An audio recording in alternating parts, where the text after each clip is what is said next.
काम नहीं आएगा, कोई सहारा नहीं है। चौरंगिनी सेना चक्रवर्ती के लिए शरण न शरणम पे छंतो, शरण नहीं देखी जाती, वह फिर भी कद्दिए काले, काल के द्वारा मर्दन किए जाने पर, जब काल के द्वारा वह काल के ग्रास तुम बन जाओगे, तुम्हें कोई भी बचाने नहीं आएगा।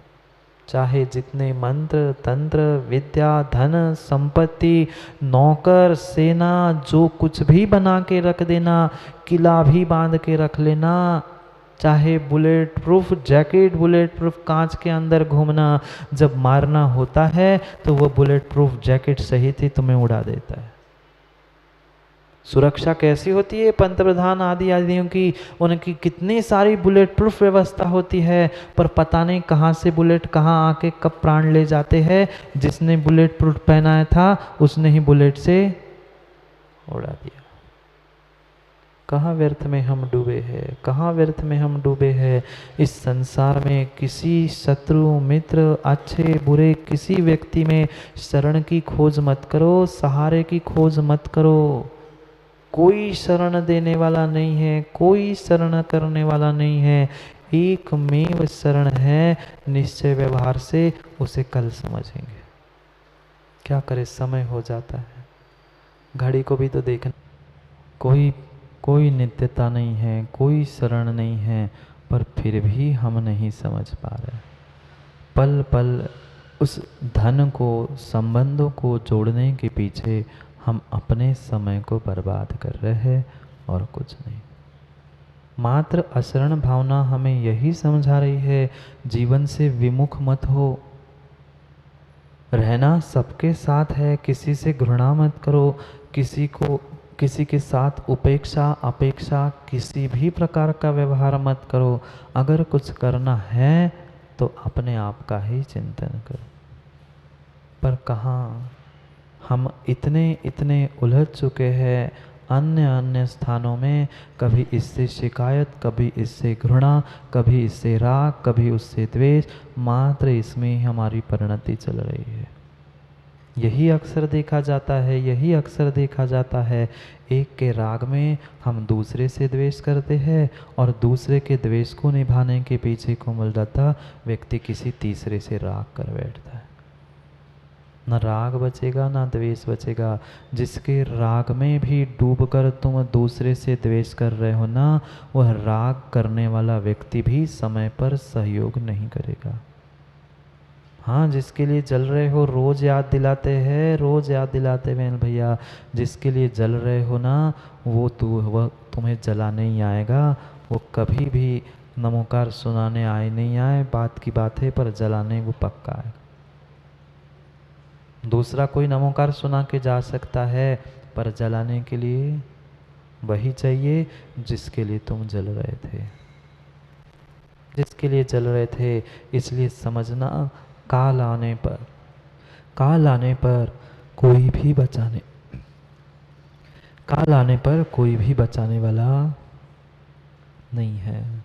चाहे डॉक्टर हो, चाहे वैद्य हो, चाहे मंत्र तंत्र हो, जो कुछ भी कर लेना, समय बीतने पर सब नष्ट ही होगा और तब तक भी कोई सहारा देने वाला नहीं। करेंगे कल सहारे की भी बात, शरण की भी बात, क्योंकि अगर ब्रह्मांड में कोई शरण है तो धर्म ही शरण है, रत्नंत्र ही शरण है, सम्यक दर्शन ही शरण है, पंच परम गुरु ही शरण है और निश्चय से मात्र आत्मा ही शरण है। कल शरण को भी समझेंगे अशरण भावना के साथ साथ, पर आज का समय तो पूर्ण हुआ। करेंगे कल पुनः समय पर समय की बात, क्योंकि समय पे किया गया काम समय को दिलाता है। बोले भगवान महावीर स्वामी की। वर्धमान स्वामी के शासन में हमसे विराजते और उनकी यह पावन पीयूष देशना हम सभी के लिए परम उपकारी।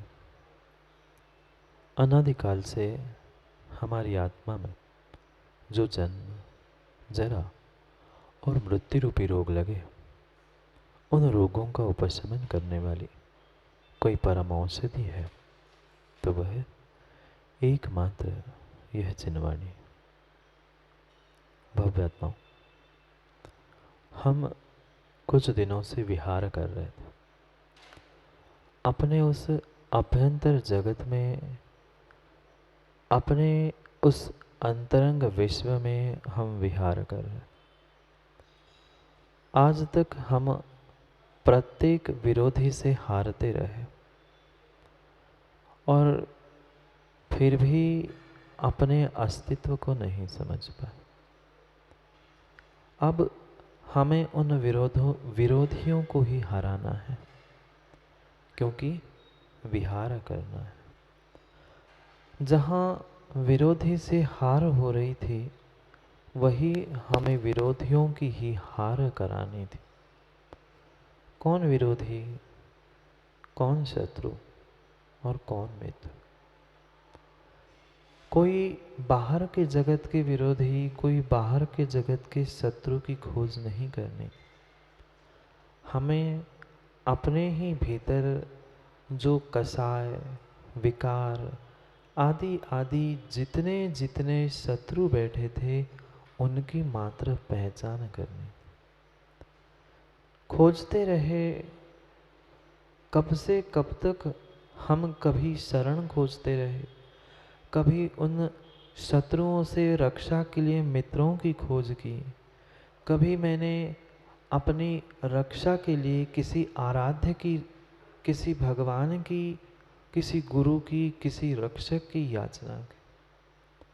पर मैं भूल चुका था, जितनी जितनी मैं खोज करता रहा, जितना जितना खोजता रहा, उतना उतना मैं अपने आप को खोता रहा।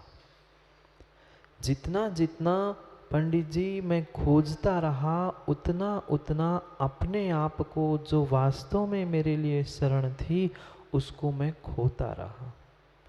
अब खोजना, खोना सब कुछ बंद करके अपने भीतर गोता लगाना है, तो खोता होना कम हो जाए। क्या करना होगा? आज तक माँ जो हमने गलती की है, उस गलती को सुधारने का प्रयास करना होगा, तो ही कुछ अंतरंग में हम गोता लगा पाए। इसलिए प्रयास चल रहा था। जो जो विरोधी मेरे भीतर बैठे थे, वह प्रति समय प्रति क्षण जो हम कषायों में लीन होकर विषय वासनाओं में डूबे जा रहे थे, सबसे बड़े शत्रु वही मेरे थे। और उन प्रत्येक इंद्रिय के विषय, कषाय और उनके निमित्त से मिले हुए प्रत्येक साधन को ही हमने शरण मान के रखा था, पर वे वास्तविकता में शरण नहीं थे। अशरण भावना चल रही थी। आचार्य कुंद कुंद स्वामी बहुत सुंदर शब्दों में हमें वही रहस्य बताने वाले थे कि आज तक मैंने किसे मित्र, किसे शरणभूत मान के रखा। कहाँ पहचान की हमें मित्र शत्रु की?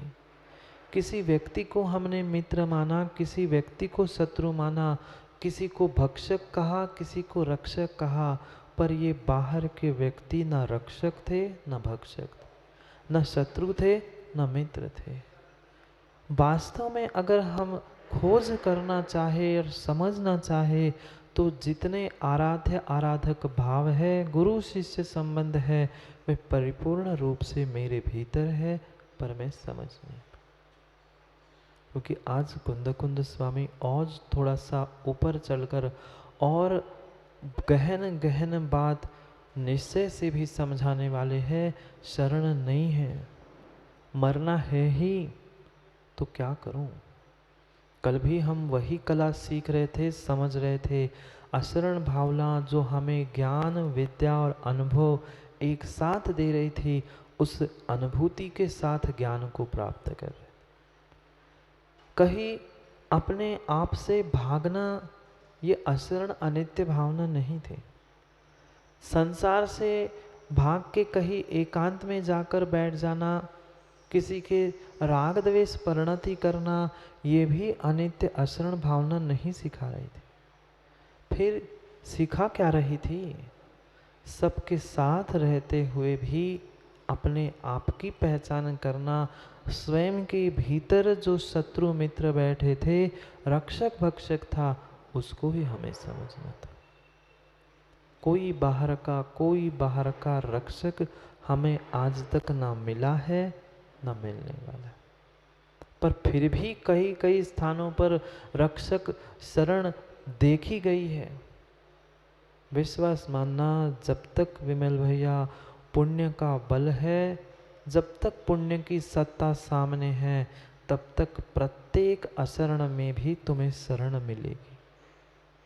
बहुत अच्छे से समझना।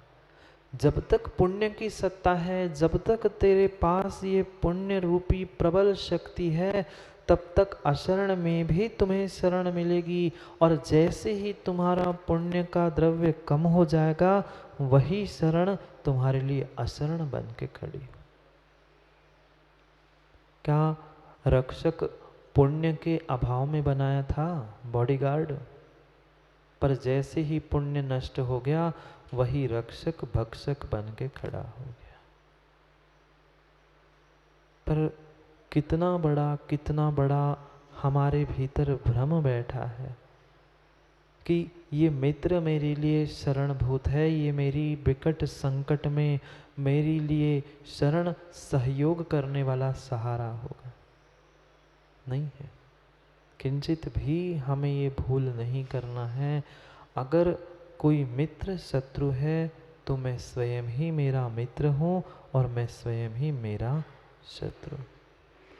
अगर कसायों के साथ मैं प्रत्येक कार्य और प्रत्येक परिणति कर रहा हूँ, तो नियम से मैं मेरा शत्रु हूँ। मैं ही मेरे घात करने वाला विकट शत्रु, और वही अगर मेरा पुण्य का उदय है और कषाय से रहित किंचित भी परिणति चल रही है, वही मेरी परिणति मेरे लिए मित्र के समान शरणभूत है। कितनों ने शरण खोजी? आज तक जितने जितने जीव थे, प्रत्येक जीव ने बचपन से लेकर वृद्ध अवस्था तक अपनी अपनी शक्ति के अनुसार कहीं ना कहीं शरण, कहीं ना कहीं मित्र की खोज। पर वे मित्र, वे शरण कितने काम में आए? कोई आया काम में? नहीं आया काम में। अक्सर अक्सर यही देखा जाता है वकील साहब, हमदर्द तो हजारों होते हैं, हमदर्द तो हजारों होते हैं, पर काम के चंद होते हैं।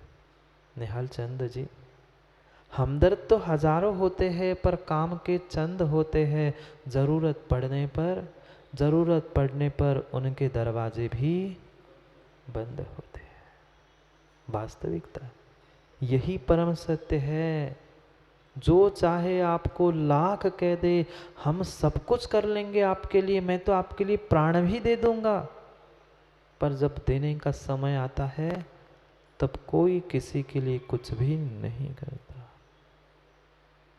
क्या जिसने 7 कसमें खाई थी, 7 अग्नि की परिक्रमा लगाते समय एक दूसरे ने की रक्षा के नियम लिए थे, वह क्या पति पत्नी के लिए शरण है? क्या पत्नी पति के लिए शरण है? कोई किसी के लिए शरण नहीं है। पूछ लो उन पति पत्नियों से पुराणों में जाकर, जब तक राग का अंश भीतर बैठा था, जब तक पुण्य की सत्ता थी, वह नारायण से भी लड़कर अपने पत्नी को लेने गया। कौन? रामचंद्र जी।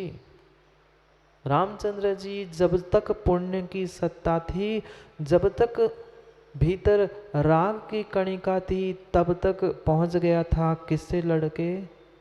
एक सामान्य भूमि गोचरी होने पर भी किंचित भी उसे डर नहीं लगा कि मैं रावण के साथ युद्ध करके कैसे सीता को वापस लाऊं।